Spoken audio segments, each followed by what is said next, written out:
Proposal bab 4 berisi pembahasan dari proyek yang akan kalian ajukan. 4.1 yaitu deskripsi proyek. Pecahan dari deskripsi proyek sudah jelas di 4.1.1 yaitu nama dari karya kalian. Lalu setelah nama yaitu bentuk. Misalnya kalau kita mau membuat poster MOU hemat energi, maka namanya itu poster apa? Lalu bentuk posternya seperti apa? Itu harus dijabarkan di 4.1.1.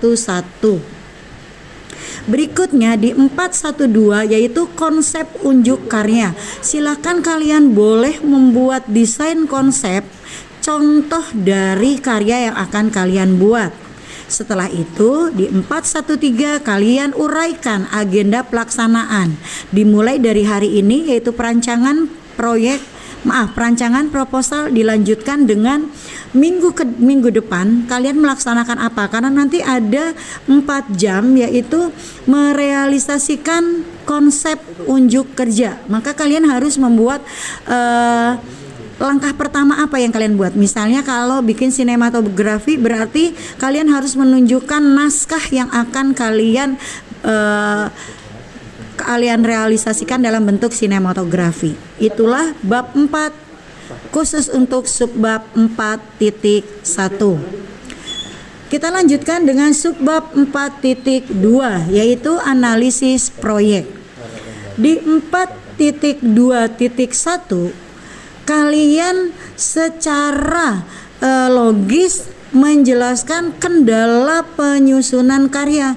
Jadi sebelum kita melakukan, kalian cari dulu nih, kalau membuat ini masalahnya apa. Misalnya kayak tadi membuat poster, masalahnya apa? Oh, kalau poster digital berarti masalahnya harus ada wifi, harus ada drive, harus ada kantong tugas di drive, berarti harus ada bentuknya seperti apa, aturannya seperti apa. Nah, semua itu terpenuhi atau enggak? Kalau tidak terpenuhi maka tulis di masalah atau kendala proyek di 4.2.1. Selanjutnya 4.2.2 yaitu prosedur penyusunan karya. Berarti langkah-langkah kalian yang tadi kalian tulis di agenda pelaksanaan kalian uraikan di 4.2.2. Intinya 4.1.3 berbentuk tabel, sementara 4.2.2 kalian bahasakan tabel tersebut menjadi prosedur. Berikutnya yaitu 4.2.3 yaitu kaji banding karya lain. Nah, di sini misalnya kalian mau bikin pensi, kaji banding kalian harus mencari di internet, di YouTube, mereka membuat pensi seperti apa di sekolah lain yang sudah menerapkan P5 juga, dan temanya harus sama yaitu gaya hidup berkelanjutan.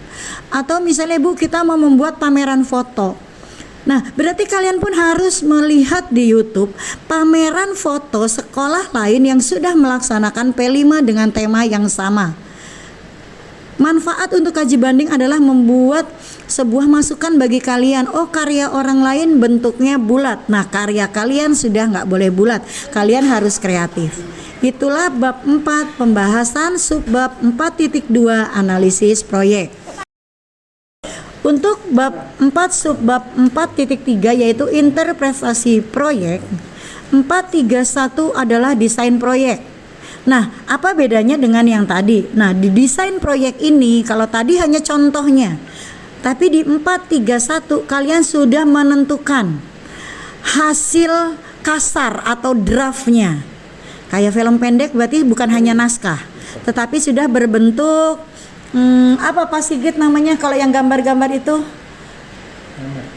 Bukan, yang mau buat film. Storyboard. Jadi harus ada peralihan dari naskah ke storyboard. Itu di desain proyek. Lalu di 4.2 rancangan anggaran.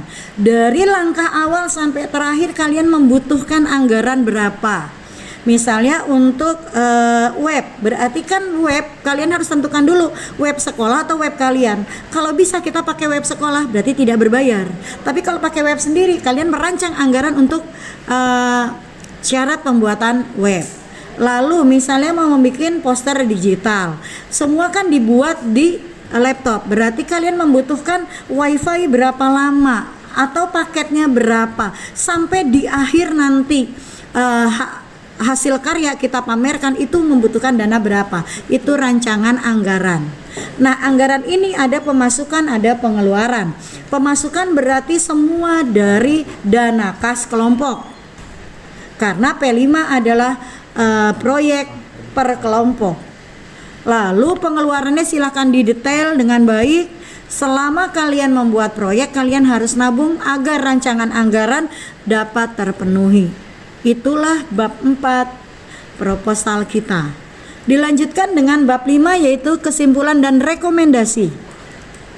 Nah, kesimpulan di sini, karena kalian baru mengajukan proposal, maka kesimpulannya hanya berisi 1. Definisi dari proyek kalian. 2.